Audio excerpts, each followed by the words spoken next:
It's back and bigger than ever. It's the unofficial 40 from Soonerscoop.com. Now, here's the entire Sooner Scoop crew. Carrie, Josh, Eddie, and Bob. All right, we are back. It is the unofficial 40 podcast brought to you by midfirst.com and the MidFirst Rewards OU credit card. Go check them out at midfirst.com/U40. That's midfirst.com/U40. Sign up for the OU Rewards credit card today. All right, we are back. It's time for TCU, but we're coming off of a Baylor game, a game that was amazing to be there live for and see. And I know, boy, it has been kind of, I think a lot of people are kind of fighting off crud. And it's like Lincoln Riley's press conference on Monday. He was lifeless. He had a big cup of coffee, like he's feeling it a little bit. We're in the grind, folks. 11 weeks in, and I think everybody's kind of feeling it. I think it's the weather. I've been sick all week, but battling through it, showing up for work every day, no complaints, no days off. Me, Lincoln, Bill Beatenbow, it doesn't matter. You want some credit for showing up to work, huh? No, I'm not looking for a thank you. I'm just here to work. No, you guys are. I'm going to say, I want to take a moment to say that you guys are killing it. The website has just had content after content after content, starting with this weekend and even before that. But you guys are doing a great job. Go check out the website, Soonerscoop.com.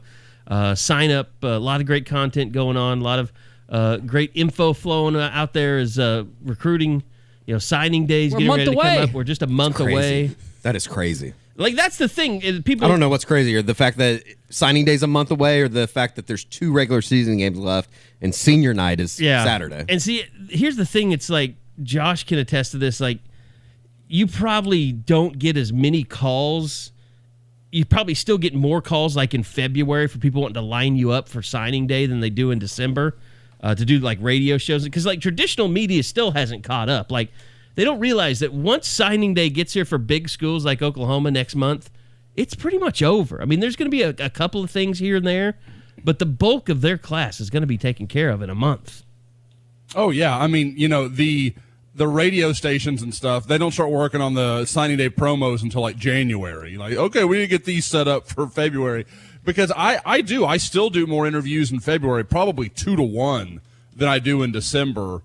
And that's radio, who I think does a better job than probably any other medium outside of internet as far as covering this, because they can do it day to day. TV, like, I don't think they're even aware yet that there is a first signing day. Yeah. Sorry, Nate Fakin. Sorry to all our TV guys. As Marquez Overton would say, bunch of old heads. Old heads and OGs. He talked about old heads a lot. It does make me feel slightly old that we're reaching the point that, like, I covered, and Bob, you're the same way. We covered, Josh, everybody's the same way, but we covered Marquez Overton's entire Jinx career. Yep. And now his Oklahoma career's over. It's like, oh, God. Well, think about Stephen Parker. Like, I know. mean, he was an even bigger deal as a sophomore. Second year in the NFL. Yeah. Ugh. Not good. Not a good situation. I can go back further. I mean, you've been working here for a while. I know, but it reemphasizes the fact that I'm getting old. Yeah, I don't like I it. think maybe you should settle down. Is that what you're saying? Oh, I didn't say that. Are you looking to marry? I would probably need to jump into dating first before I jump into marriage. But if there's a Russian bot with a big bank account, holler at me. When it comes for my wife, it's always Jordan Evans, because we started dating his senior year at Norman North. Mm-hmm. And so now that he's with the Bengals, it's like, yeah, that's how long we've been together now. Do you know who my wife's is Gabe Eichard? She always remembers Gabe because, like, that was the year, I think his senior year was the year we got married. And senior in high school, and Gabe would do her name, and he would talk, like, how's Tiffany doing? Like, messing around. I'm like, Gabe, really? So, but no, he's always the one that, like, so when he, kind of retired and is doing radio, she's like, I can't believe he's, like, grown up and has, a wife and all this stuff. So that's always going on. Well, he has a wife. I don't know if he's grown up. Yeah. Yeah, it's fair. It's fair. Also, shout out to Ryan Aber, who is he's covering the Kids Day. Tyler's got to be there too. Then Tyler Palmatier from the Northern Tracer. Oh, they're dabbing. They're dabbing and flossing. Dabbing and flossing. You know what? It's a really bad, and thank God that Jerry Sandusky's not there today. It's a really bad example for the Oklahoma women's basketball team to just blow these teams out in front of these kids. That could be considered bullying, couldn't it? I mean, I think they should have a close game and everybody Sherry like $500. $500,000. She's been stealing from the university for far too isn't long. That what wasn't that the penalty for that little league coach that won like 60-15 or something? Like he had to pay back $500. Yeah, I think it was something stupid like that. Because they are not supposed to score more than like. You're not supposed to beat a team by more than like 35 or something. Yeah. I think it was 35 or something like that. God, I'll tell you right now, Kerry. I don't. Think... Oh my! We got a basketball stuck in the rim. Jump ball. Nobody's gonna be. They gotta bring out the ladder. Get the broom out. And there's no. I guarantee. I turn this on. There's nothing but screaming kids. I mean, gosh. It's like when you go to like a bird sanctuary, except for kids. They're just screaming. Just high-pitched shrieking. It's unfortunate. This is the most miserable day to have to. I mean, it has to be. I don't hate kids. I like kids. I like nieces and nephews and stuff. I'm just saying, an arena full of kids screaming at the top of their lungs, not an enjoyable experience.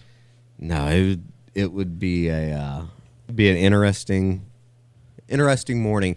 Although you can't even play the Al Ishbak softball game, because you can actually see if the referees are male or female. You know, his game for softball is you try to guess if it's a male or female behind the plate. Oh, I see what you're saying, yeah.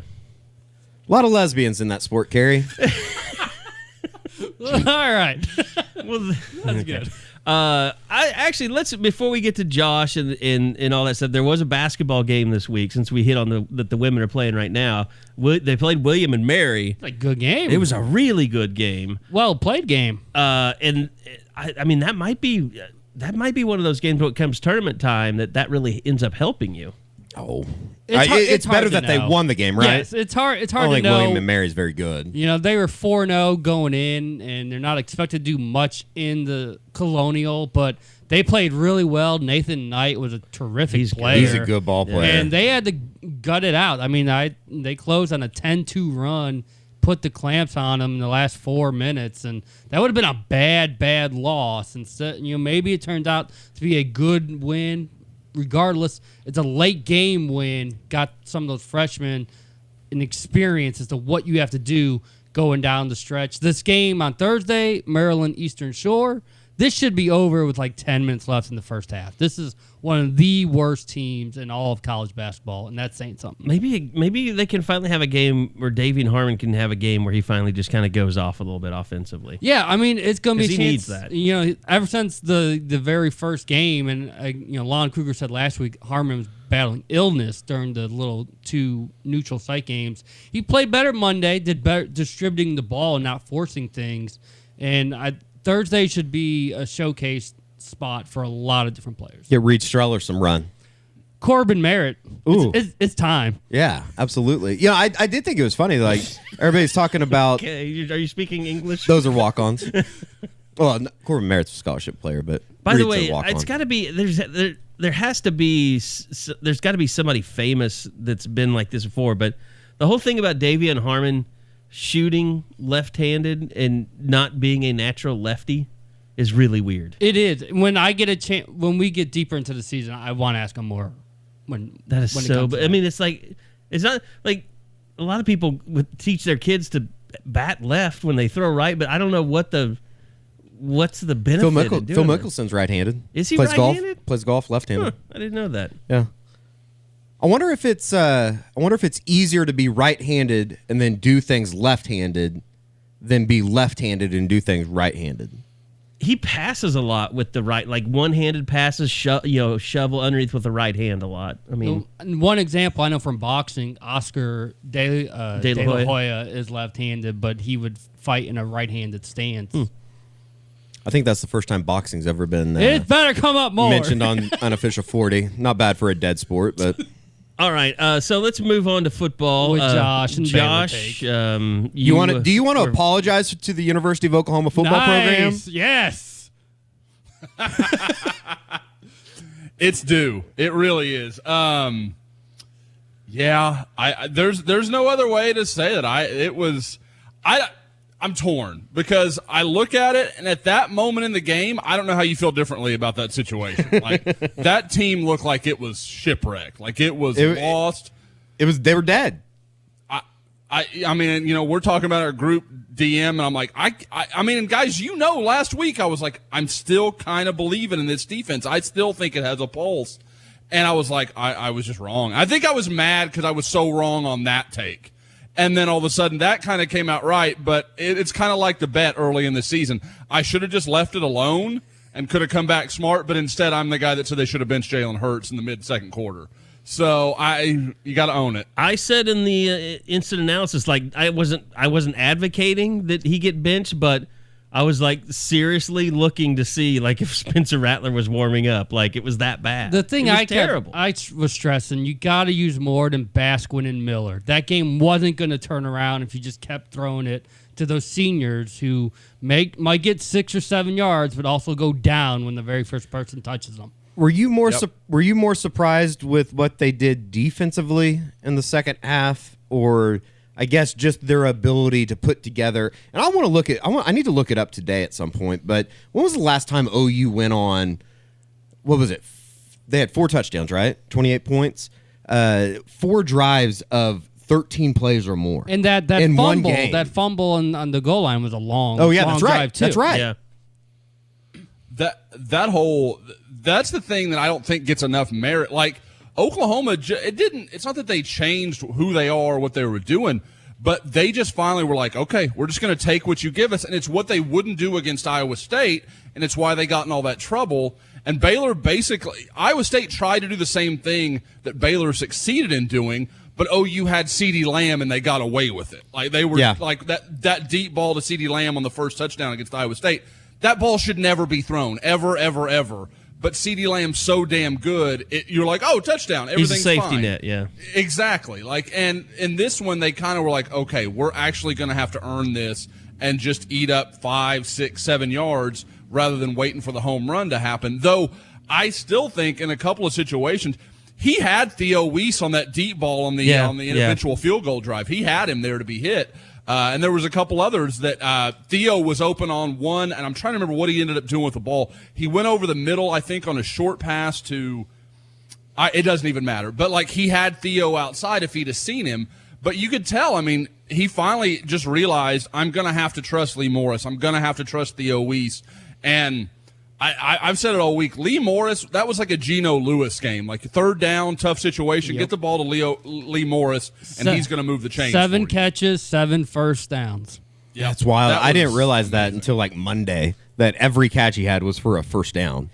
Well, and the other thing that was impressive is that, and you did the Monday Morning Idiot, but, just watching I think for the first time, maybe in a month, that you saw Jalen Hurts like show some pocket awareness, some moxie, and stay in there. And what you really noticed was like he had a few. I mean, like I don't know that this has ever happened the entire year, but he had 2 or 3 times where someone hit his arm as he was throwing. Like he's never stayed in the pocket long enough for that type of pressure to develop, and he did that in the second half. It was amazing. He looked. I mean, I don't think there's ever been a guy that I can think of that had a bigger transformation in what he looked like as a player in the first half to the second half. Mm-hmm. He was so frenetic and just couldn't, like, you could tell every time the ball was snapped, he was waiting for that pressure to come and, okay, I'm gonna go there. Well, Baylor just drew up such a good game plan for him with them blitzing those outside linebackers over and over, just keeping him in the pocket. Like it was almost a mush rush, but it wasn't. They were getting the pressure they needed to get, but they just weren't going to allow him to bounce outside and beat them up the middle. And Bravion Roy and those defensive line, they did a nice job really fighting Oklahoma's offensive line to a stalemate. Yeah, but I don't think he played a great game, but give it up to R.J. Proctor too. I mean, he at least stabilized them a little bit. I thought he was solid. I mean, like, you know, and it was in the report card. I think I left him off, and I forgot. I would have had him like a 73, 74. It wasn't dominant or anything, but it was. I mean, Eric Swinson. I don't know if he's not healthy. I don't know what it is, but That's why I asked. That's why I asked. Yeah, Yeah, I don't think he is healthy.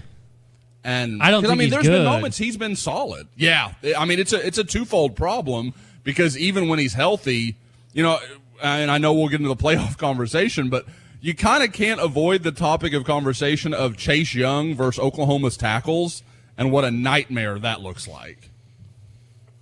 Yeah, that would be very bad. Because, I mean, James Lynch gave Adrian Ely plenty of problems on the other side as well. And, I mean, Lynch, don't get me wrong, Lynch is a good player. There's no shame in that at all. But it was kind of an eye-opener that, you know, and again, Ely's probably injured as well. So, I mean, there's a lot of problems on that offensive line. But all in all, I mean, you come out of that thinking, oh, they didn't play that well. And Oklahoma, you know, rushed for 200 yards, you know, had almost 550 in total offense. I mean, 95 plays.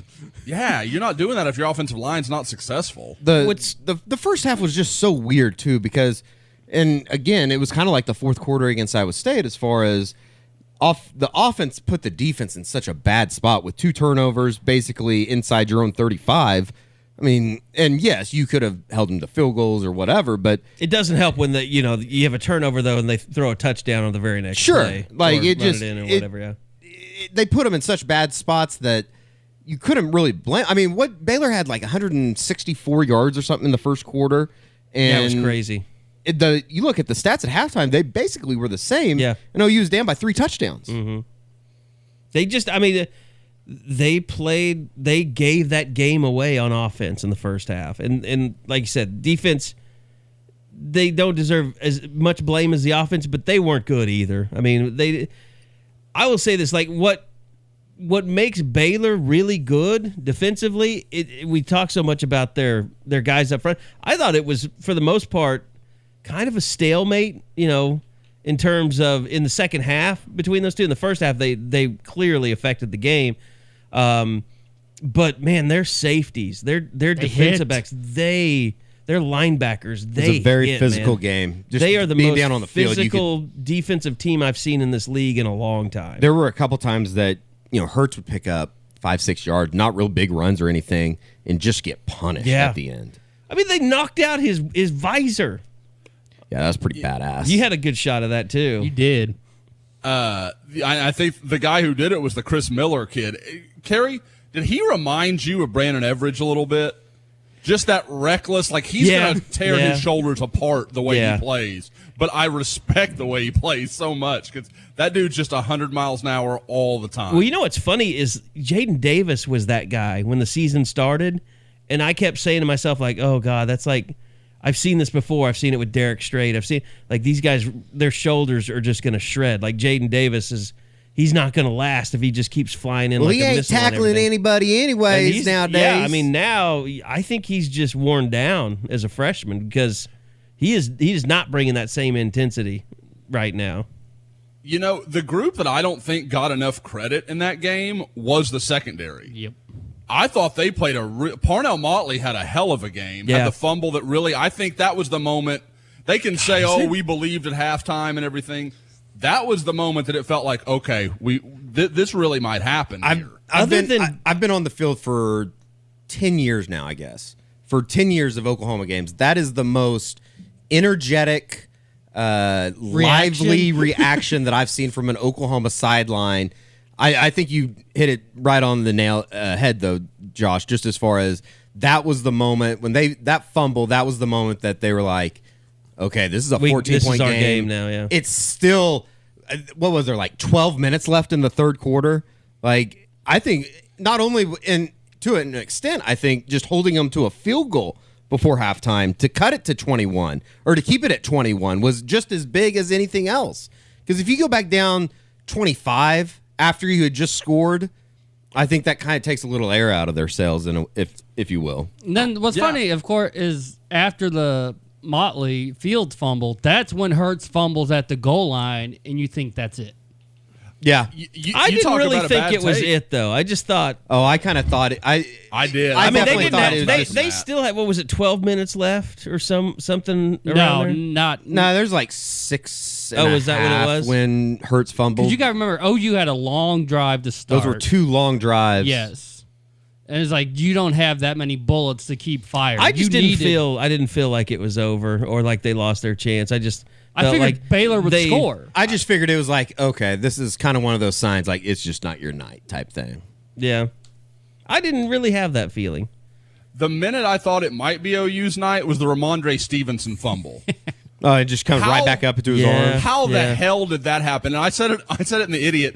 Have you ever seen a more like scared football player than I've just lost this damn football while this is going on? Like Stevenson looks like a wild animal trying to get a hold of that ball, man. He is. Yeah, frightened. he was has like screwed it up. he was like he moved like he found like a super speed to move. Like my eyes couldn't even keep up with how fast he moved and how he ended up on that football. Tell you what, He was on like all fours faster than he runs. kind of shows you how much confidence they have in him, or how much confidence they don't have in Pledger. A couple years ago, Ramondre Stevenson wouldn't have seen the field the rest of the night, and he was right back out there. Yeah. He'd be getting ready to transfer to Syracuse. Sure. And that Abdul Adams still has to feel like he's like, man, I got jobbed. I think yeah. Like if We there's watched him anybody have that a is- 99-yard touchdown run on that very field. If there's anybody that has transferred out of here that it's like, you know what, that's probably the right call. Maybe him. Yeah, like they force your hand. Syracuse sucks this year too. By the way, small tangent. So I'm watching this women's basketball game, and I noticed this Stop watching. on the OU website too. I'm not really watching the game. I'm just seeing the floor. I feel like OU has a duty to remove all wagon wheel imagery from everything after what happened to the schooner this year. Like, that's just a bad image. Like, I like the wagon wheel. I do not. It's better than some other things they could throw out there. What would you like to see removed and returned, Eddie? I mean, Any dogs or Top Dog for sure. Bring back Mill Red. Oh God. That's why I didn't go to the game on Tuesday night. Or Monday night. It was because they were playing the Tribe, and I stand with the Native American community on that one. You know, they're trying to take Boomer and Sooner out of the university as well. Oh, yeah, that's been on the board. I need to make it very, very clear. Those people. I'm right there with you. Oh, yeah. Look, I mean, that's ridiculous. I was a history major. I know all about, what I mean, the land was already taken before the land run. I mean, it wasn't the Boomers and the Sooners that were responsible for the land being taken away. Those people are just... They were just there to bitching to occupy bitch. it. I mean, They're just bitching to bitch. Find somebody at fault for something. oh, that's just, yeah, that is. That's those college No, it's kids the- these days. It's been that way forever. College kids love to protest shit. They did it in my day. They do. Every college kid thinks that they're going to school in Protesting in the Vietnam 60s. War is a little bit different than no, they really protesting do. Boomer They and want Sooner, their though. moment because they watched Forrest Gump growing up, and they want their moment to protest, just like they did in the 60s. God. And smoke their dope. Well, it's Madison Carey. You need to... They got Gallagher out. That Well, was he was not- an idiot, so I mean, He did that to worked himself, Out, yeah. kinda, yeah. That worked out. So anyway, back to football. Baylor's over. Moving on to TCU. And here's the thing. All this has happened. It was a great win. What the hell team's going to show up Saturday again? Like, I mean, this is a team that I can't sit here. I wouldn't bet my mortgage, that they're going to win both of these games to end the year. I might. I think that they will. Spencer Sanders has me intrigued. Yeah, I talked about it this morning, but I've been indicated that it's been indicated to me that Spencer Sanders isn't going to play the rest of the year, or at least the rest of the regular season. I was told that he had surgery on his thumb, Ligament. a ligament issue, basically the same injury Drew Brees had. Okay. So I mean, we'll see. He's certainly not going to play in Morgantown this weekend. Oklahoma State should still win. How does that roll in and affect Oklahoma? Certainly could be debated. That Oklahoma has to get through TCU first, though. So we shall see. I don't know. Part of me thinks Oklahoma wins pretty comfortably Saturday night, and the other part of me thinks that it could be a close game in the fourth quarter. And by close game, I mean, 7, 14-point game. I certainly don't think TCU is going to come into Norman and win. TCU has the problem of they've got a young quarterback that makes a lot of mistakes. Yeah, they're starting a freshman on the road. When they're at home, in college football, and they're playing Baylor, he's making plays, but he still made plays to hurt them. I mean, he threw an interception in the game. But like you go back to the game in Stillwater, he was awful. Like he single-handedly gave that game to Oklahoma State. Guys, so I mean that's your biggest advantage to me is you're playing at home versus a quarterback that's young and makes poor decisions. Don't you guys think, Josh, that in a really strange way, the way that they won in Waco brings the team together or creates momentum more than a 70-3 victory would have? Does that make sense? What I'm trying to ask? No, I agree. I do. Like, because I mean, they can parlay this, I guess, is what I'm saying, Yep. into something over the next couple games. Because what you think about it, the Iowa State game was pretty much the same thing, except in reverse. You just had the OU still won. They won a tight game and they won late. Baylor, the OU fell behind and had to come back, and instead of just hanging on like they did against Iowa State, they've got that momentum. Which week did you come out feeling better about? Iowa State or Baylor? It's Baylor, clearly. Baylor by a mile, yeah. Yeah, exactly. And when you think about the bottom line, it's pretty much the same thing. It's just a tight win against a probably pretty good, not great opponent.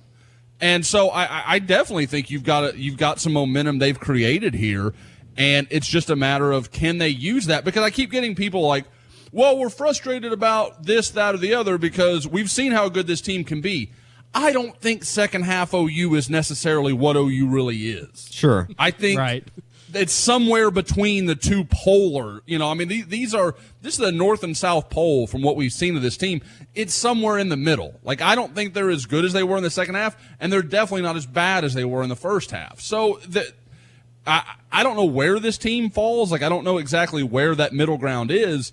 But people trying to convince themselves that like OU can play 4 quarters like they did against Baylor, I'm not there. I don't know that I believe that. It's funny too to me that there's so many question marks and so many, I guess not even question marks, the downside of it, the downers, the people that are only looking at the negative with this team, they're 9-1.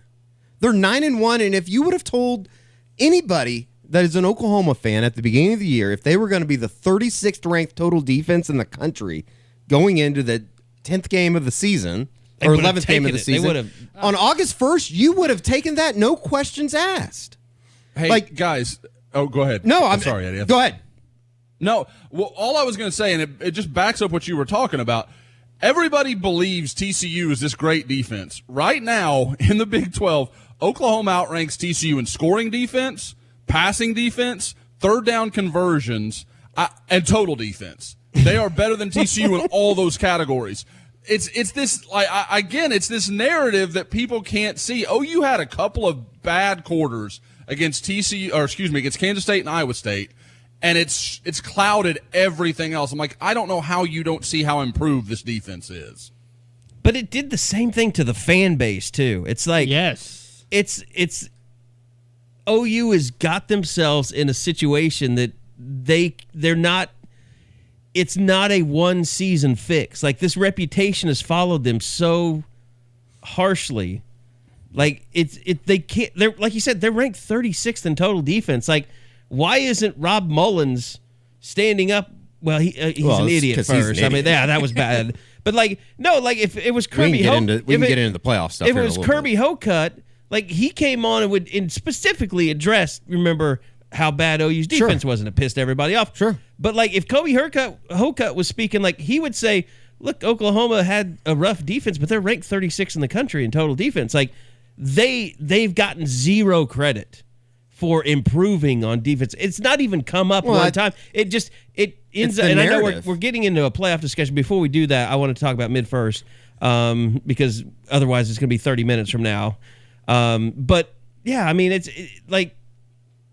just I'm really pissed off about Rob Mullins basically and the lack of transparency that we're getting right now about the committee. You want to hit the ad real quick, and then I'll tell you why you shouldn't be worried about it? I don't believe you, but yes. Sure. You know what you can believe is that the OU Rewards card from MidFirst Bank will have your Sooner swag at an all-time high. That's right. Limited time offer right now. You can earn $150 in bonuses by spending $1,000 in the first 9 days. So basically, put $1,000 on your credit card, you get $150 back. That's a pretty good deal. Plus, you got the big OU logo on the card, which is unbelievable. So go apply now. midfirst.com/U40. That's midfirst.com/U40. They are the exclusive provider of the OU credit card. And also, you can register for a chance to win the ultimate game day experience every time you make a qualifying purchase with your OU Rewards credit card. So put a little Sooner in that pocket, carry it around with you, show everybody that you're an OU fan with the MidFirst Bank OU Rewards credit card. Okay, so Eddie says I should not worry. The stage is yours. You're going to have to convince me here. Because anything that they say on Tuesday nights should be not even listened to. It's a show. Like, I think Oklahoma's path to the playoff is maybe more crystal clear than it's ever been. By winning out? They're going to need some help. Okay. You need to cheer for Arizona State this weekend. You need to eliminate Oregon. Or you want Clemson to lose. But if Oklahoma wins out, they're getting in. If those two things happen. If they get a loss. I think the thing on Tuesday night has become a joke. Terrible. It's become a complete joke. Thank God we're at practice because usually. There's nothing that you take out. All it's doing is creating controversy. All it's doing is creating talking points for people. Joey Galloway's number one point is where are the Aggies going to be ranked? Texas A&M? That was his number one story. What the are you doing? You've already got 3 teams from the SEC basically in it right now. Who gives a shit about Texas A&M? When you're talking about your resume, you're going to wonder where they're ranked because that's going to be a top 25 win. He's an idiot. He's an idiot. When Joey Galloway sinks low enough to disappoint Eddie, like even Eddie's expectations were too high for Joey Galloway, that's not good. I guess his point, shocking. I guess his point in relation to Clemson? That's my guess. Probably, yeah, but at the same time, like, to even bring that up as one of your first talking points, that's why nobody's watching your television show anymore. Like, yeah, I think the Tuesday night thing has become a complete joke. See what his top 4 is. I do too, because it's funny. It's like it's entertainment. It's not because I respect his opinion. I think the College Football Playoff Committee, they're saying one thing. But by the end of it, the only thing that matters to me is what is going to be on December 8th when they announce the top 4. And I think that depending on how things go over the next 3 weeks, it could be completely different than what we're looking at right now. So why Oklahoma fans or whatever fan base you are getting bent out of shape about it, I just don't understand it. Like, I guess what I'm saying is I think they're all full of shit. I don't think that they believe in anything that they're saying on Tuesday night. And you could see something completely different come December 8th. It's really odd to me that, for instance, like that, what was it, Kansas State that didn't drop out this week?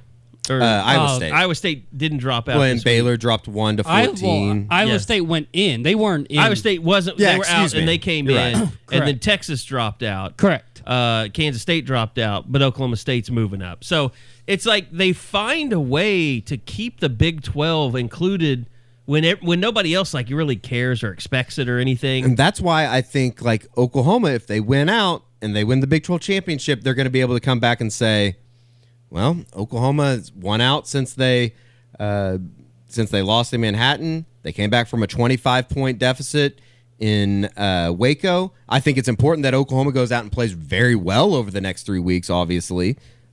They can't win games, like they did. They can't, like last year. They can't. Yes, they can't come back and have another 25-point deficit that they have to overcome.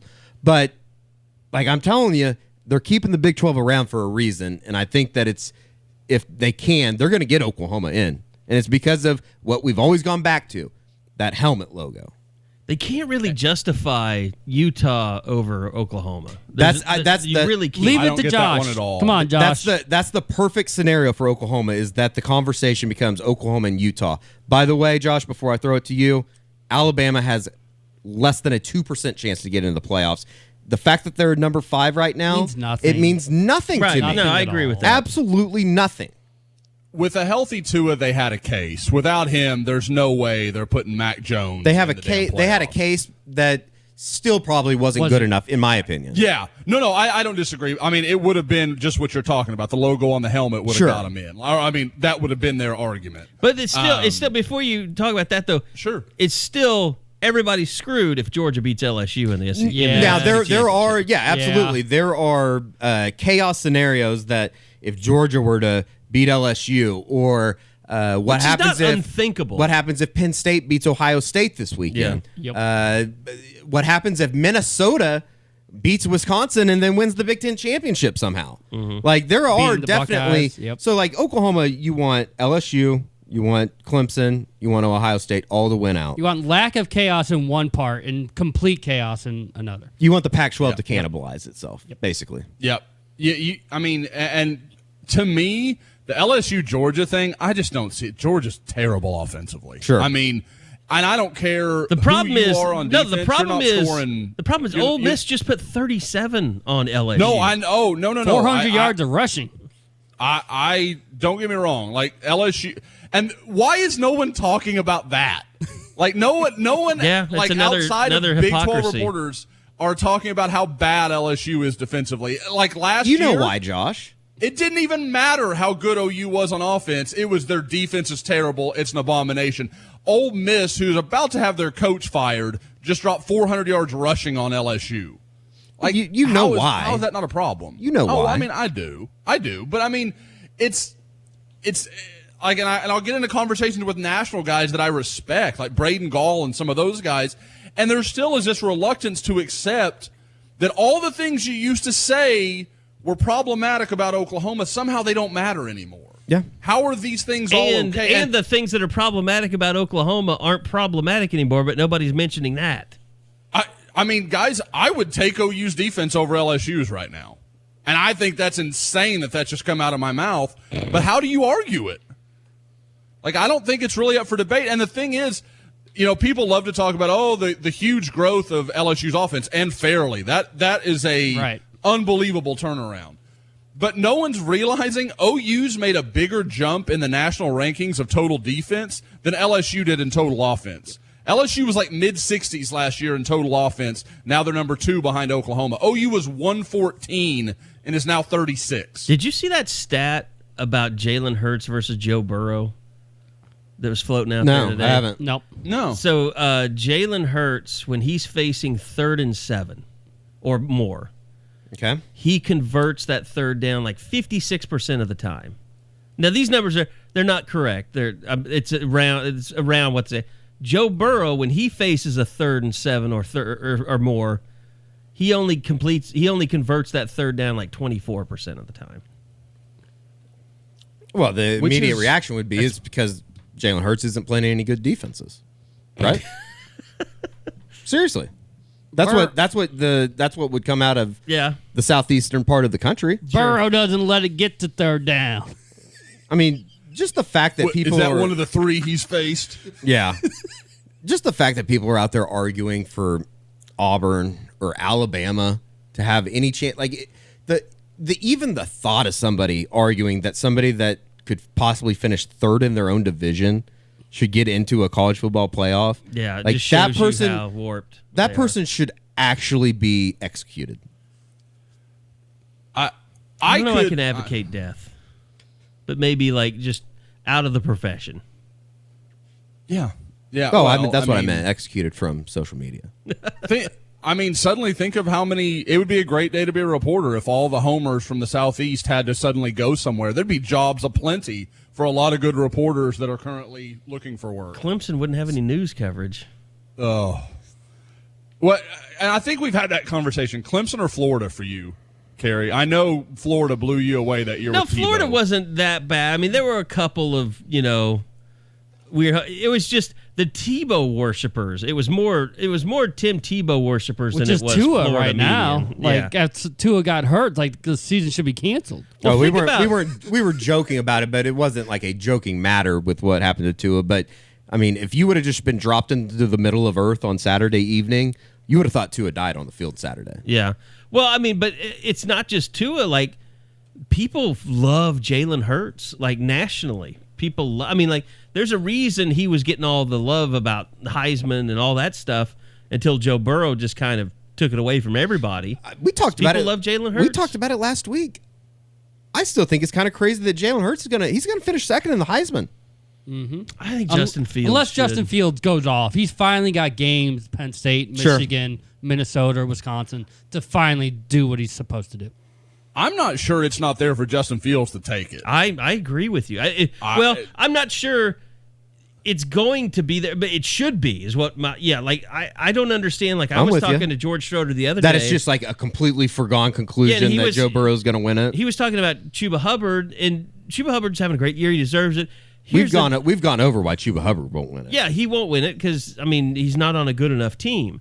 But Justin Fields and running is backs not getting any run for potentially winning the Heisman. I don't understand why. No, I'm with you. I'm with you there. I think because it's almost like Joe Burrow and then fall off the planet and then these guys. Yeah. I don't think he's had that game that everyone watched. Yes. I mean, the Nebraska game was a primetime game, but it was over mid-second quarter. It was so done. And Badgers game was all about Chase Young. Wasn't about Fields. And that's the other part you worry about. Does Chase Young take some of that regional voting away from Justin Fields? A lot of the Big Ten guys, are they going to be Chase Young will get some first-place votes that should have gone to Justin Fields or could have gone to Justin Fields? Man, LSU got has anybody ever gotten a bigger fake bump off of LSU's victory over Texas? Well, that's the other funny thing is LSU's win over Texas is championed by a lot of people. Yes. Oklahoma Texas does was a it, different team. And you would think that, by the way, the Texas thing about having lost now 10 straight seasons of 4 games or more, that's one of the most shocking statistics out there. Yeah, I know you've mentioned that a couple times on social media. I think it's insane. I think it's pathetic. I think it's funny, very humorous. I think everything that's happening in Austin right now to Tom Herman is very special. And these are the moments that you have to truly, truly appreciate. I mean, it really is the moment that Colt McCoy got hurt against Alabama in the national championship game. They had a little bit of juice left because you remember Garrett Gilbert came in that game, actually played pretty well. Yeah. Never played that well again against good competition. Until he went to SMU. But since that moment, Texas has done nothing. It's amazing what just kind of has happened over the last decade. I mean, honestly, it feels strange saying that, but it's strange in a way, but it's also kind of is what it is. It's it's almost expected. Texas is, I think the only people that really truly think that Texas is a elite program in a way are Texas fans. Everybody they're not else Nebraska yet. No. They're not a dead program. They'll still be in the dead. preseason top 25. Sure, they will. But I think they're more in that Penn State category. It speaks to how much they've underachieved. I guess is basically kind of my point. Well, that's the thing because Texas could do this for 20 years, and there's still so much infrastructure and in-state talent and all those things that if you got the right guy, he could have it right in 4 or 5 years. It's just they could be, 20 years of Schnellenberger and Blake type stuff. And there's just too much there. And that's why Texas is such a coveted job. If you can just get it going in the right direction, it's hard to slow you down. I mean, Matt Brown is a good, not elite coach, but he had them top 5, top 10 every year because he kind of got it pointed in the right direction. And once you do at a program with that kind of support system, it's pretty hard to fail.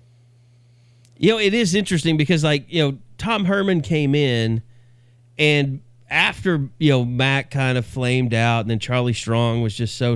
It's like Tom Herman comes in, and they're like, "Oh, well, our facilities have fallen behind." Like, no, it's like they kind of like everyone else, and OU was the same way. In the early 2000s, like it took a while for people to admit what they are, or that they've fallen behind. It's just like with the South End Zone thing. I mean, that was hard to get built. Sure. Well, and the east side stand or the west side stands are going to be hard to get built. It also speaks to, and we've talked about it a lot before, but I truly believe that to have a really good football program, you need to have a really good athletic program. Mm-hmm. And you see it. You've seen it at Texas. You've seen it at Florida State. You've seen it at Tennessee, probably to a certain extent. USC, probably to a certain extent. When you have boosters that think that they run the athletic program and you don't have strong leadership, it trickles down into all your sports. And it's easier to cover that up. You're saying Texas is like that? Absolutely. Texas is probably worse than anywhere in the country as far as... I have a hard time believing anybody's worse than Florida State after the last month. That's probably a fact. By the way, I was curious today. It's like, I'm going to go over to War Chant and see what they're talking about. Who's emerging as the new guy? And there are literally still threads and threads about people thinking that Bob Stoops is still going to come. Oh, ye of little faith, Carrie. How do you still justify that to yourself? Like, I'm trying to think like them right now. How do you continue to justify that on November 20th when it was a done deal on November 8th? Or it was going to be done the next week or done the next day? And Eddie, has he denied it in the last week? Oh, that's true. That's Things true. change, buddy. Things change. I mean, these people are idiots. We're talking about... They were just waiting for it to die down so they could do the real negotiating. We are talking about true, full-blown idiots. These are people that thought Bob Stoops and Kendall Briles were going to be on the same staff together. No, that's a fact. That was the ultimate. That's my fault. This is never going to happen. And that, you know what? That's my fault for believing any of it, because there was a point where I had almost kind of convinced myself that Bob Stoops was going to take the job because of the way he was answering. Like, just everything. Like, I couldn't believe that people were reporting this who I don't think are idiots. Like, I don't think that they're just dumb people down there in Tallahassee, but they're professionals, and they just continued to beat the drum. And I thought, well, I mean, if they're so adamant about this, they have to be basing it off of something. I mean, I would think if we reported something, we would put it out there with the intention that we believe something is going to happen. I mean, we're not fanboys. We don't have YouTube accounts. I would hope that if we were that off base on something, that someone from OU would call me and say, "Hey, I just want to let you know you might start looking in other directions." Sure. Like, I think that they would too. Yeah.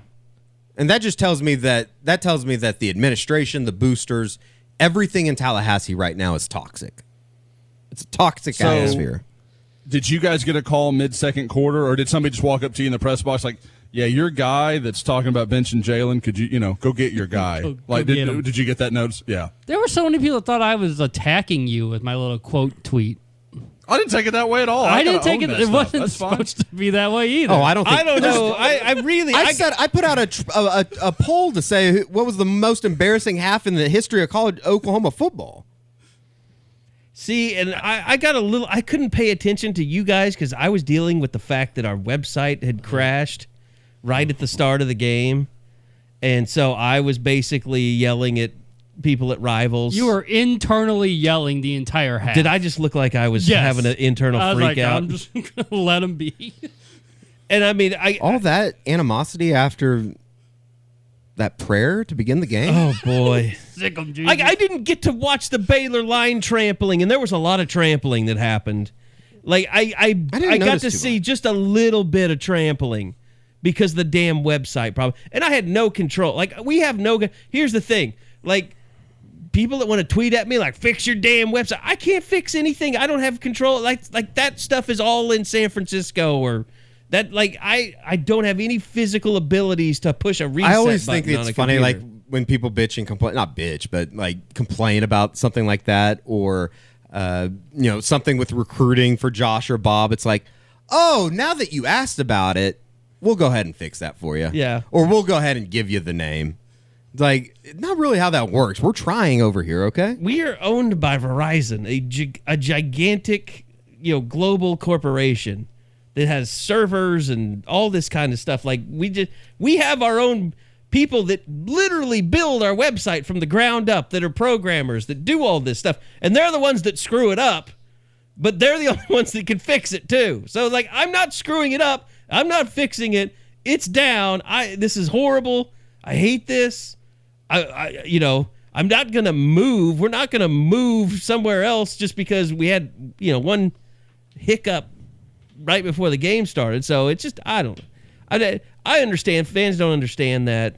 Our subscribers don't always understand that. It's just, it's not we are mom and pop, but we are run by a global organization. That's the best way for me to explain it to you. Josh, I don't know if you want to. Sounds like something Bernie Sanders would dream of. Josh, you're welcome to chime in as co-owner. I always have to start with, guys, as mad as you think you are, we're far more pissed. Oh, my God.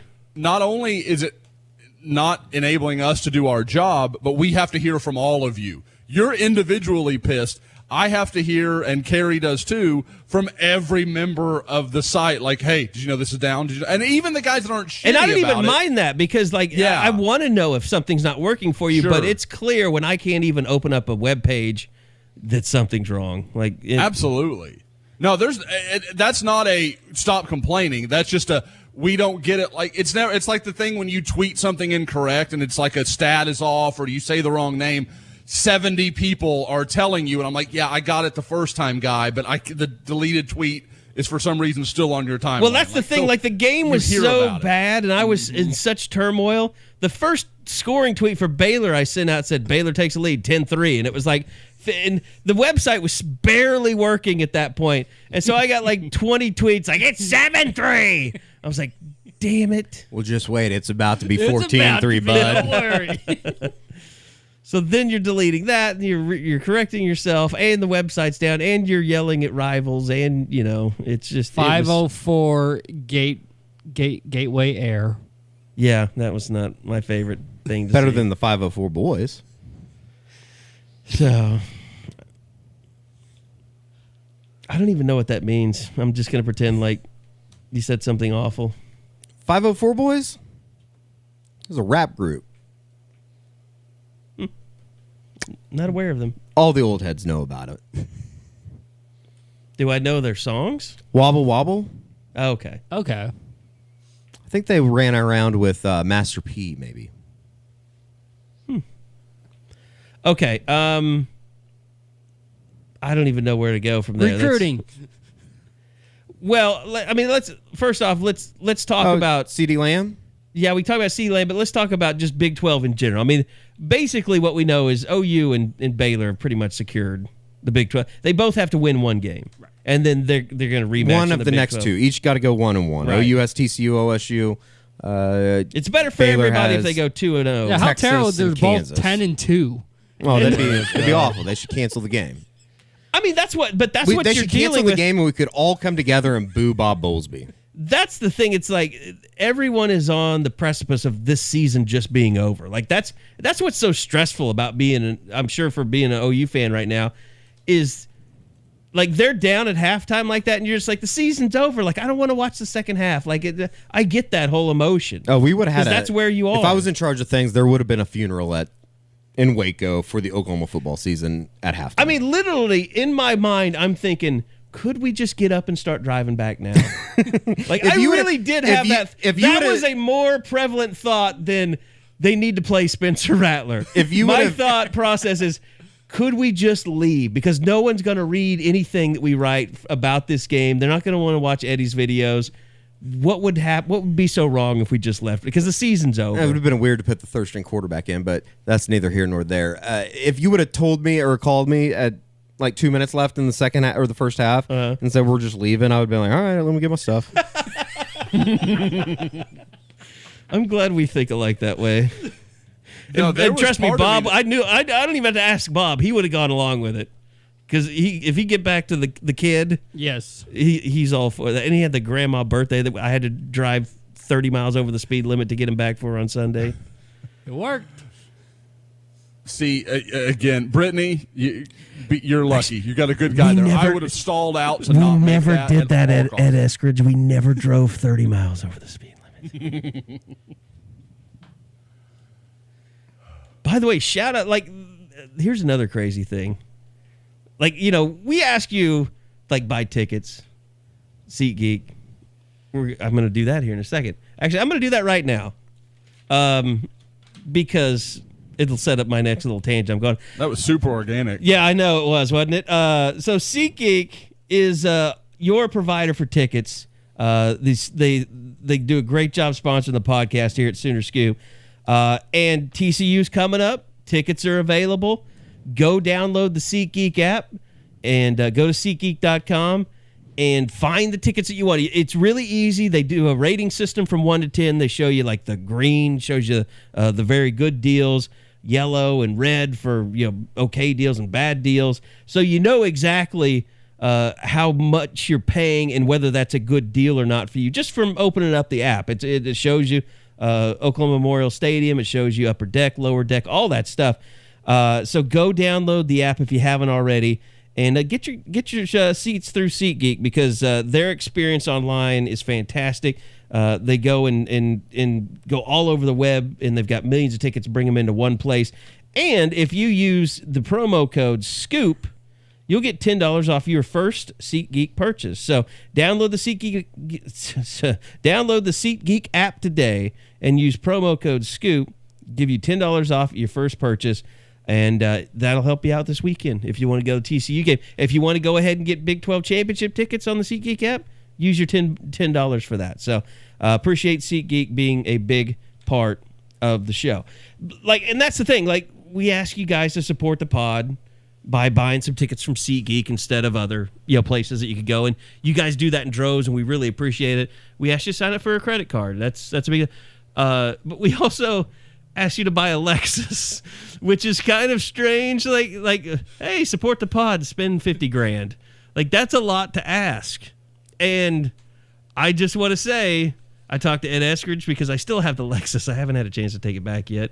But they sold 2 Lexuses to Scoopers like over the weekend. That's beautiful. That blows me away that you guys support us that much, and we really appreciate that. So people that were was my so tangent. high on life they went out and bought Lexuses before Oklahoma shit the bed on Saturday night.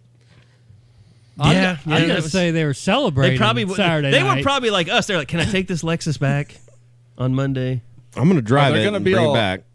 I think there's gonna be a lot of late summer babies named McLean. That's my guess for 2020. God, what if you accidentally knocked up your wife before halftime? I think there's a provision that if they would have lost, you could have put the baby up for adoption. Just wondering where that was going. Just send him to a Baptist orphanage. That might be worse than raising him in a broken home. I don't think they have Baptist orphanages. Do they have orphanages at all anymore? That's what I was just about to ask. Is that a thing anymore? I have no idea. My whole knowledge of orphanages basically is a weird word to say. If they do, Lacey Lett will find it. That's a little Oklahoma City news joke. My whole knowledge of an orphanage is basically the Babe movie with John Goodman forever ago when John Goodman played Babe Ruth. Oh, That's my entire. I'm like, okay, yeah, that's how it works in an orphanage. Okay, cool. Kids just get adopted and then they play baseball. Got it. Not a bad gig. Go win a couple. Go win a couple USSSA national qualifiers. Well, you're a big Premier League guy. Doesn't that go on down there where they just steal the kid from the home? Like, didn't that happen to Messi? They just took him out of his home and put him in a soccer orphanage. It astonishes me how that works over there. Like, they signed a 13-year-old from Sevilla today. I'm like, 13? How do his parents? But I don't. There's just no infrastructure in some of these places. And you can tell, it doesn't happen to the English 14-year-olds very often. It's some kid from Estonia or some place where they're like they have no public education at all. Like this is the kids' literally only hope out of that hellhole. Some would say those are Al-Qaeda strongholds, but Okay, so we were talking about Big 12 standings, and somebody wanted to go into I mean, we have to talk about CeeDee Lamb. Lamb. Yeah, That, CeeDee that Lamb, entire episode on Saturday has been fascinating. The fallout on the message boards has been fascinating. But I honestly, guys, I have no idea. I'll just be honest. I have no idea what's going on. I thought it was one thing. I don't think it's that now. I still maybe have an inkling that it's something, but I really have no idea how we even present it. Yeah, it's weird. And put it this way, I know for a fact he was on the practice field on Tuesday afternoon. I don't want, the last thing I want is for us to turn a blind eye to things, and it's not. I don't understand why Lincoln Riley can't at least say, he's out for the year because he tore his ACL or MCL. Like, he won't even do it. His lower body injury. Like, it's not that though. I know for a fact it's not that. No. I'm not talking about CeeDee Lamb. Like just about Kenneth Mann. Okay. I'm sorry. And he won't even do that. Now it's just season ending. Yeah. He doesn't even say what it is. So you got to go to Alex Grinch for the real news. You got to go to Grinch. Yeah, the secrecy thing of it, I don't think it's good. And here's why. And I'm not saying anything's going on, but you look at what happens around college football. Look at Baylor. I mean, when you start covering things up, it can lead to really, once you get used to just covering things up and not giving information, how much are you going to start getting away with? And you cannot, I'm not saying that we have to be watchdogs, but if somebody is suspended versus, and you say that it's medical, that's a lie. That's not. Now, are you trying to justify it by saying, well, when I said medical, it's a mental health issue, not a physical? Like, is that where he's going with that? Like, so I don't want to get into this blame game or saying that Lincoln Riley is lying to us or that he's wrong or that he's pulling the wool over our eyes, because I don't know. Like, trust me, I scoured through police reports. I went through incident reports. I looked at everything I could to try and put two and two together, because the rumor has been out there that he got into a fight. Right. Yeah. We know the rumor. But and that he'd been suspended. You got to do more than that. And so, you have to be able to say, okay, here he was in a police incident. He was arrested, or he at least was questioned, or if you go and get a police report and it says CeeDee Lamb's name in there, whatever, fine. Or you talk to witnesses, whatever. We haven't uncovered any of that stuff. So I'm not willing to sit here and say, oh, he was definitely suspended and Lincoln's covering it up. It very well could be a medical issue. I mean, it very well, and I don't think if it is a medical issue that it's concussion, because we know of that what we saw in the pregame. You don't go through interviews the entire week, go through full warm-up, bouncing around. Talking to the media. With a concussion. Yeah, and I think he had a press conference. He was part of a press conference that week, too, wasn't he? He came in Monday morning. He did the Monday. And he has bright lights. The Monday deal. The press conference stuff, you have really bright lights in your face. Like, it's not a concussion. And then he did the game day feature, which obviously ruffled a few feathers with Herbie and Fowler. Thanks, Josh, for getting that locked down. Oh, yeah. I mean, they went on about it for a little while. Like, and, I've seen OU fans like, oh, it's so funny they're so wrestled. That's not good for you.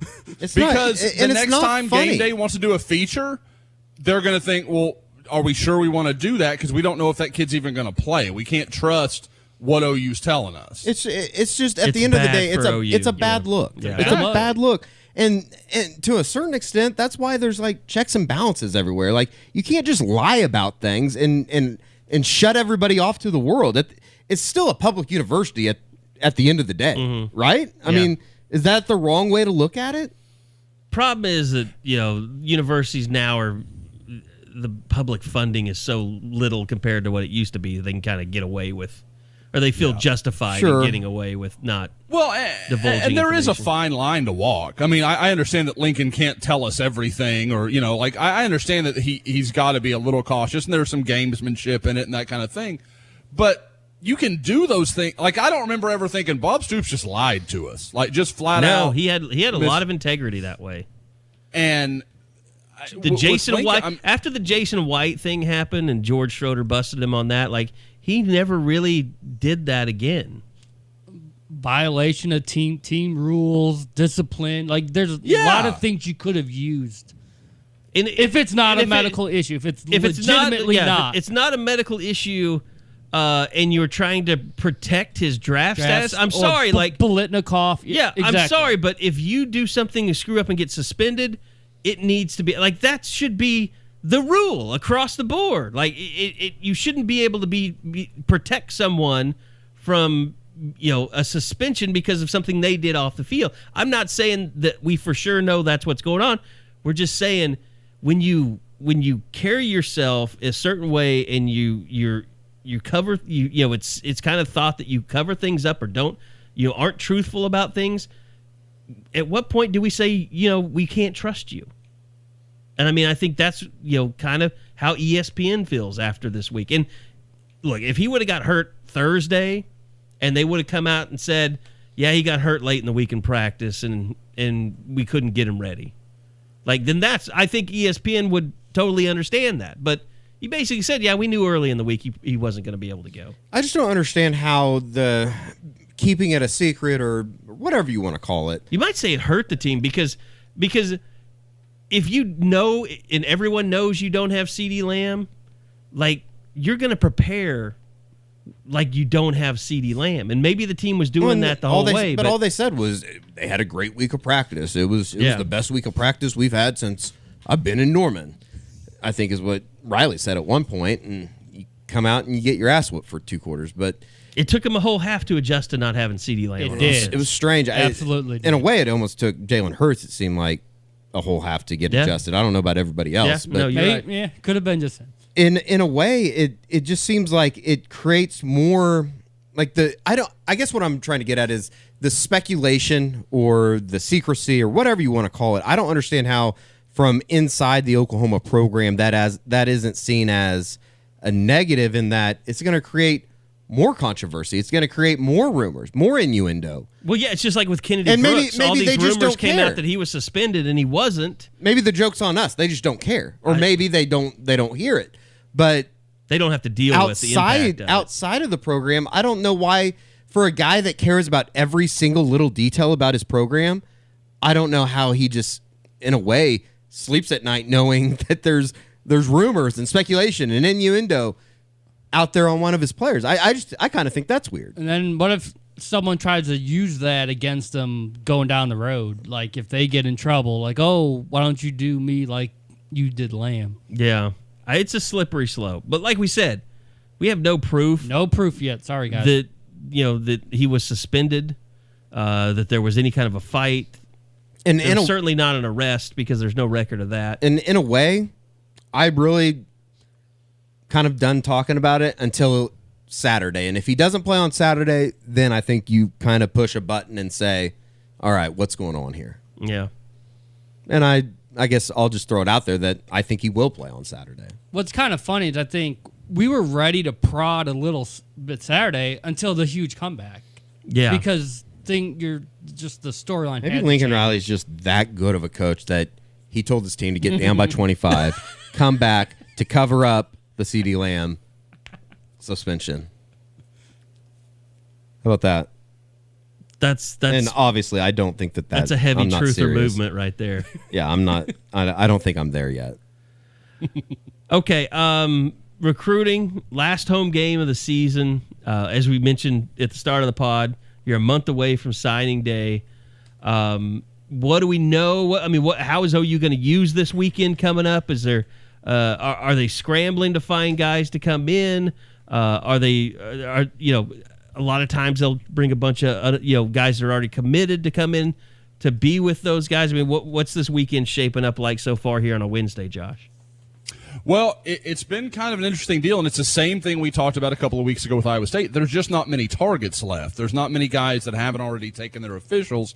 So you're going to get a lot of unofficials. You're going to get, a lot of the local guys. Andrew Rame won't be one of them because he's playing at the same time on Saturday night. So there are some limiting factors. Have to wonder if he's dedicated to the class, if he's not going to miss his high school game. Yeah, I won't miss a state semifinal to play, to come watch an OU game. You in, you out. Kind of shameful. You in or you out. It's almost a small miracle that BA even made it to the state semifinal this year.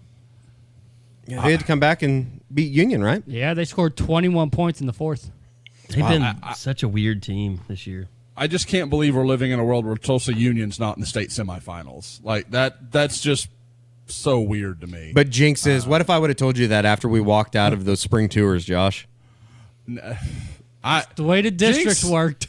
I think it's as much about how the schedule played out. Sure. If Jinx played Broken Arrow, they ain't there either. Yeah, that's true. But I get what you're saying, Eddie, because there's like I was looking at, okay, am I coming up for the state playoff weekend? And then I'm like, if that's Jinx and Broken Arrow, I've seen Broken Arrow, and Jinx doesn't have anything I need to see, which is just a unbelievable sentence for me to say after years of covering those guys. But yeah, when you're looking at, I expect probably 3 to 4 official visitors. I know a lot of people have asked me about Chandler Morris, the quarterback. I have not heard any word that he will be on the official visitor list. Just makes sense because he plays Thursday. He does. Yeah, he has a Thursday playoff game against Magnolia, and I think that is what everybody was. Start a high school? No, Greater Houston area, actually. Do what Dion couldn't. That's brutal. They might be next in line to be the head coach at Florida State if that's the case. Chip Gaines, next head coach at FSU. That would heard it here first. That you'd think they'd recruit the Mamas really well. I mean, they'd get into a lot of houses. But no, I have not heard that he will take an official visit. The only guy that I have 100% confirmed is Jacorian Bennett, the defensive back from Hutchinson Community College. I have a couple other I'm trying to confirm, but I just don't want to run with those until we know. Bennett is a guy that Oklahoma offered about, I think it was about 10 days ago now. Yep. And they've been in frequent contact. It's all sounded pretty good. He released a top 6 the other day, and I'm not going to try to remember all the schools, but it was kind of Oklahoma and a bunch of kind of middle-of-the-road programs. I mean, let's just be kind of honest about it. And so I think if Oklahoma wants to push for him this weekend, I've got to think they're in pretty good shape. There is not a lot there that would tell you they can't compete. When it gets to the Hutchinson kids, is it Bennett and Ronald Williams or? I think it would be just because Ronald Williams, I had someone tell me the other day that Ronald Williams may be the number 1 corner on Alabama's board. And so that kind of and you're talking about a prototype for what Alex Grinch has said he wants. He's 6'2", 6'3", 190 pounds. He's a guy that comes in probably as a day one starter. I mean, there's a lot to like there because it wasn't actually him I went to see when I was going through Hutchinson film, and I'm trying to remember the name of the other. They've got another defender that's got a lot of attention, and I thought OU might get involved. And so I was kind of checking his tape, and I was like, well, let me see this Williams kid. And this was back when he had like Kentucky and some good offers, but nothing like what he's got now. And then, about a month later, he's blown up. So I don't think OU's really in play with him. He's a kid from East Louisiana. I think he'll probably end up, being an SEC guy. So I don't think it really comes down to mattering that much. So Bennett's probably the focus right now. And then you've got the new offer to Kendall Dennis, and we can get into some of those things and kind of what's happening positionally. But as far as the weekend, I don't see more than 3 or 4 official visitors being that realistic. Now, since the last pod, we've had eyeballs and confirm, right? Or did that happen before the last pod? Marvin Mims. Yeah. Mims went down. Lincoln tweeted the eyes that morning, I think before we recorded, and then Marvin went down that night. Okay. I think is how that played. Bob, do you get upset when eyeballs get taken care of? Do you like it better when the eyeballs are left out there? No, because there's too many people asking. They don't know what's left. Is there 2? Is there 3? Is there 1? I like when the eyes go out and then within an hour or two the kid announces. Just make it over and done with. For those who aren't members, that's one of the best things that we do on the site, and it's all Bob. Bob tracks every eye, so you can always go and look, and he's got a log of, okay, this one from 6 months ago is still unaccounted for, but this one 2 days ago, okay, that's Marvin Mims. That happened. So that, we get all and I know Bob gets them too. We get these questions on Twitter all the time, like, who's this guy? When is this going to happen? Bob's got a track of it. You can always see and kind of keep up to date with these are the ones that have been claimed. Wow, excuse me. These are the ones that have been claimed, and here are the ones that we Linda, still get him something to drink. Linda didn't bring me any water. She's back to every other week. We've kind of had a falling out. Oh no. Oh no. Yeah, poor Linda. You think Linda's going? She wants more money. That's what happens. you want me to call ICE? Listen Yeah. here, Linda. Listen, It'll be 60 a week, or I don't know. Might have to make a phone call. 60 a week, or I'm calling up the Border Patrol there. that's what happened with my lawn guy. He wouldn't come every week until I paid him more. That's called negotiating, bargaining. Power to him. You lost. I don't see how that's negotiating though. I was offering to give him You need a twice service. as much money as I was giving him if he would come every week. Oh yeah, I guess that does make sense, or doesn't make sense. I guess he just Terry- felt like if I could afford $30 every week, that I could pay $50 every week. Did he see the inside of the house, Carrie? Oh no! Okay, I was going to say, because he might have known, like, I You can gotta call this realize guy's bluff. we're in mid-November. There, I don't know, guys. Would you say it's gotten a little worse? But it's not as bad as it's been, right? It's worse but better. Yes, I would say that. Worse, I like that. Worse but better. The office has remained fairly clutter-free. Yeah, we're good in throughout here. the year. The pod we're good in here. studio. That's because most of the shit is out It's there. all there now. You need to, you know what you need to do? You need to, what they need to start doing at Lloyd Noble, just partition things Curtain off. things yeah, off. to where you I can't- saw the OU can't hoops. see. I saw the OU hoops guys advocating for curtains on the upper deck, and then everybody just gets moved down. I honestly, not really that surprised. I mean, a Tuesday night game against William and At Mary that 6 starts o'clock. at 6 o'clock Yeah. isn't going to draw. Hell, I mean that Davidson game with Steph Curry was like a 6 o'clock start on a Wednesday. I think if I remember correctly. There's a lot of people with that, though. That was a sellout. It wasn't a sellout. I don't think Blake had any sellouts. Yeah, there were. Yeah, there were. I don't think so. What? Yeah, you're revisionist history. That was not a sell. I mean, it's impossible to know because they always. I mean, they'll sell Blake all the tickets. but people- 100% had sellouts. Well, There was a- sellouts technically, but butts in the seats. Yes, no. absolutely. No. You're not Absolutely. right. You're not right. Okay. I'm not even going to argue this because I know I'm right. We have old tape video. We have to get it There out. was a game that I will show you pockets of empty seats. Beasley versus Griffin. That was a good game. sellout. That was a lot of people. There was nowhere to stand. That's probably the most attended Blake Griffin game ever. I just don't I mean, believe you that. got to think Kansas and Texas. Now, maybe some of those other, like at Texas Tech at that time. Kansas was that's full probably because not all the doing anything. Kansas fans would come and Well, yeah. make Towards it the full. end of that year, they were selling out for sure. I don't think so. Oh boy. People show up when OU's good We need in to basketball. ask Halk about this. That'll be a good discussion when we see him. The closest for me was the last year of Buddy. That was about as full as I've seen Lloyd Noble. Those Buddy Kansas games were good. Yes. It's one of my life's greatest regrets is not going up to I know, Lawrence. and I triple feel bad overtime. for not sending you or letting you go. Well, it's just one of those things. It's like, well, We're going OU's with going to you. we're going to come back from Miami. OU's probably going to beat Clemson, and we'll be going to Phoenix that same week. Yeah. So it's like, why would I drive up to Manhattan on a Monday night? Yeah. Well, it's like we go to every football game, so if there's a classic like there was last weekend, we're going to see it. Sure. But yeah, you guys, we need to get the thing so you guys can go to Manhattan or to Lawrence this year. Do that. Is that a Monday night game or a Saturday? I can't remember. I don't even know. I have something. Is it first in Norman and then and then Lawrence second this year? Couldn't tell Couldn't you. even tell you that either. All I know is OU plays I'm again efforting. tomorrow night. OU plays TCU Saturday. We're talking basketball, so I have nothing better to do. Hang on, give me a all I minute. know got It's is- a you. Tuesday night at 8. Sooners Tuesday have night. a, January 14th. Sooners have a home game Thursday and then don't have another home game till December 21st. They go an entire month without coming back to Lloyd Noble. Yeah, that's wild.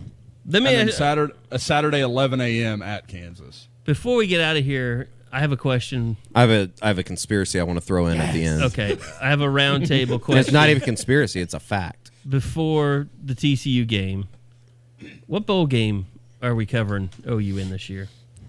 Oh, Sugar. yeah. I'd probably Against agree. Alabama? Against Georgia. I would go Georgia, yeah. Against I'm thinking Georgia. Georgia. Yep. That's the matchup I'm looking at. And I think that's You think pretty they want to interesting, take honestly. Georgia, though, 2 years in a row? I think they'd take Georgia over a Tua-less Alabama, Yeah, for that's sure. true. For sure. But Jalen Hurts versus Alabama would be a draw. I think it would? would be, but the better game is Georgia. And Georgia fans would travel. I mean, either team would travel. I don't think they're worried about that. And I think that'd be a great game. The All-State Sugar Bowl may push back against Jake from State Farm. So I don't, we might have to. Yeah, that's there might true. be some. Yeah, there could be some problems there I hadn't thought about. Like we kind of talked about during the college football playoff talk, but there's a path for you to get to a playoff. There is. They're going to need help. They though. need help. Yeah. They got to win out, obviously. And we rehashed everything that needs to happen, and crazier things have happened. Like, I don't think it's just absolutely insane to think that Arizona, Oregon turns the ball over 3 times this weekend, and Arizona State somehow beats them. I don't think that's Didn't just Arizona crazy. State just get beat by somebody horrible Oregon last State weekend? Okay. last weekend, 35-34 up in Corvallis. Did they have the Daniels kid? Was he back for that game? Because I know he's missed some. Yes, no, I don't believe that he was back, and I think that his status going into this weekend is a little bit in question as well. So it's not crazy, but at the same time, I mean, I don't think Oregon's going to get beat by Oregon State or Arizona State. I don't think Utah's going to get beat by Arizona this weekend. So it's kind of gross. Now, I do want to say, just because I've taken some heat for my Jalen Hurts take, deservedly. At the same time, I was... And you're gone. Wow, disconnected. Wow. Right as he's about to say it. I didn't do that. I swear to God. That Jalen Hurts is listening. That's what kind of power this guy has. Usually he automatically reconnects, too. He's probably just talking. Oh, here he comes. Wow, where'd you guys go? The That was power of amazing. Jalen Hurts. power of He Jalen was Hurts. monitoring the line, and he cut you off. Literally. Did you think Tony did that? I think Tony might have cut the line. Oh, that's a good... You might check the front yard. She doesn't know how to log on to the internet. You know what I did do, which I wish I hadn't done? She clearly does. You guys, I blocked her about 5 weeks ago, and it's the best feeling I've ever had in my entire life. There's the other one besides her. Oh, she's blocked too. Cleo? Oh, she's blocked too. I don't block people on Twitter. I block both of them. Yeah. Sorry about it, bitches. I don't block anybody unless you spam me. I don't block anybody. I've started blocking. There's so many promoted tweets on Twitter out there now. I've started blocking companies now. Getting closer to 2020. Well, have you seen the promoted tweet for the guy from T-Mobile? Like, he's been everywhere. The John Legere guy. I don't get that Who's guy. now apparently out of a job. So that's Good. amazing. The Sprint guy? The No, Verizon it's to John- Sprint to... Was it T-Mobile or Virgin US or something like that? I can't remember. He's like the CEO, and I get him almost every time I open the app. Like, he's one of the promoted tweets I see. Richard and now I Branson? saw something yesterday. No, it's Tom Legere, I don't something care. like that. Doesn't it's a really uninteresting Yeah, it piece is. of I think what you're trying to say reply. is that Epstein didn't kill himself. What I was trying to say. I there's don't your know what you guys Epstein actually joke for the heard. pod. I don't know what you guys actually heard. What We I was heard saying nothing. was You said We heard Jalen nothing. Hurts and You're then about you to got cut off. apologize to Jalen or something. Wow, And then beautiful. boom. No, what I was gonna this was me taking credit. I'm patting myself on the back. So Jalen Hurts, I took the heat for that one fairly, completely deserved that heat. But I am the only one that was last week was saying I still saw a path to the playoffs, and everybody was like, no, didn't see. I think it's there because shit goes wrong this time of year. Yeah, Like, it's stuff there, just but it's happens. not just you win out. Like, Oh, no. that's what Lincoln's sort of still been stressing. Just win and everything takes care of itself. That's just not I kind of true think this year. that when he says everything take care of itself, he's insinuating this needs to happen, this needs to happen, this needs to happen. But it's not crazy. I agree with Yeah. you, Josh. It's not like you would believe on social media. Oh, this season's over. There's too many teams ahead of them Sure. that are guaranteed to lose one way or You're right, Yeah. Bob. Penn Yeah. State's going to go down. I mean, I don't see any way Penn State beats Ohio State. Like, I don't who buy that at cares all. that Penn State is 8 and OU is 9? That doesn't matter all of this week. If everybody wins that's supposed to win, there's basically 3 teams right now, or 4 teams, I guess, technically. Then it's 6, that have a 7, chance for that 4 spot. Yeah, it's 6 or what would it be 5? 6. It's possible OU is 7 next week if everybody wins it's supposed to win. Possible there's 6, but depending on if they move Alabama behind, Oregon, Utah, and OU, and then Minnesota's going to be there too. But I don't think OU can jump Oregon if Oregon goes undefeated. I don't see that path. Like, I don't think, because that's going to mean Oregon beats Utah the same weekend, probably a top 6, 7 Utah by that point in time, and they're going to drop them to 5. I can't get there. Now, with Utah their athletic beats Oregon, director being the head of the committee. And I'm not sure how far Baylor can get up if they beat Texas and Kansas. They're 11-1. I still think they like schools like Florida more than them, no matter what happens with the Bears.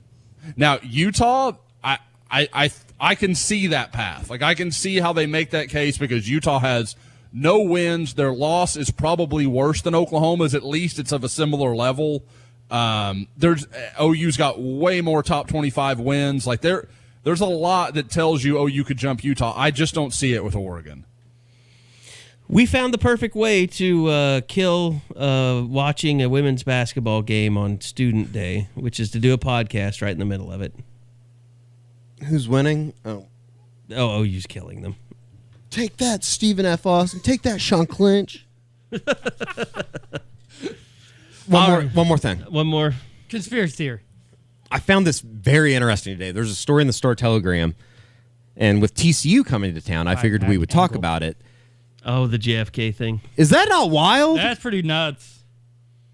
TCU is responsible for the death of John Fitzgerald true Kennedy. at all. That is 100% That is a leap true. that you have made. TCU killed the president. That is a leap that you are making. Explain.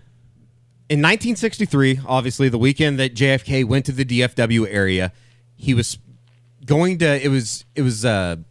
I guess there was an idea, or it was presented that he should get an honorary degree from TCU, From Texas Christian University. The TCU administration or the Board of Regents, whoever, turned him down, which I imagine because he was a Democrat.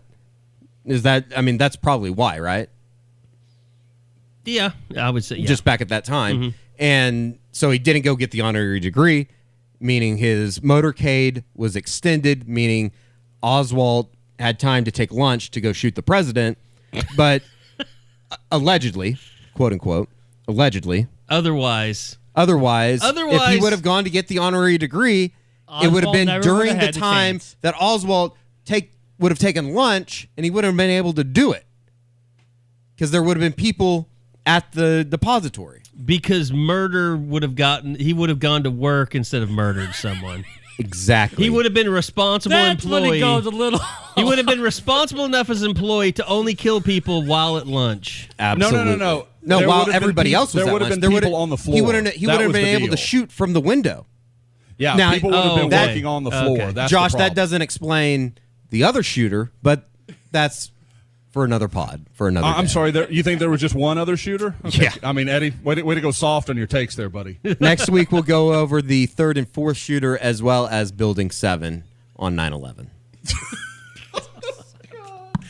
All right, It is a fascinating story, though, and I retweeted it this afternoon if you want to go read it. It's by a guy named Bud Kennedy in the Star Telegram. It's an interesting story. Why do you do these I find things it fascinating. right before I have to say the title sponsor, though? I mean, I think anybody that appreciates American history, like yourself, you said that you have a history degree. Oh, man, using it against you. Would love a fascinating tale about the assassination of a president that could have been prevented by a Big 12 school. A big difference between academic studies of historical events and conspiracy theories. It's not a conspiracy. This is what Carrie gets for fascinating saying story. Blake didn't sell out Lloyd Noble. All right, that's going to do it for this edition of the. I hope to God that's going to do it for this edition. In hindsight, don't you think Jacqueline Kennedy would have appreciated if her husband could have got an honorary degree instead of getting murdered? Yes, I do think that Jackie Not O even in hindsight. would have enjoyed it if her husband had not been murdered. I agree. Do you think when she first heard that was a possibility, she's like, this is going to be the worst day ever? Yes. She's like, oh, you know what? I'm more of an SMU. We have to go to- I'm yeah. more of an SMU gal. Let's not do that. So she killed him, is what you're saying. You said it. I didn't. Poor Jackie O. She's been through enough. I think Oswald killed him with the rifle. Just gonna say that, not TCU. That's what the government and that's what the history books would want you to believe. With the magic bullet. Like a true historical major. Yeah. Keep denying. All right, that's going to do it for the Mid-First Bank unofficial 40 podcast. Make sure you go check out the website, midfirst.com/U40. That's midfirst.com/U40. Sign up for that OU Rewards credit card. A lot of great deals that go along with that, and go check that out at the website. So thanks, maybe, to Eddie. Thank you, definitely, to Bob Prisbillo and to Josh McQuistion. Until next week, I'm Kerry Murdoch. We'll see you back here on the unofficial 40 podcast from Soonerscoop.com.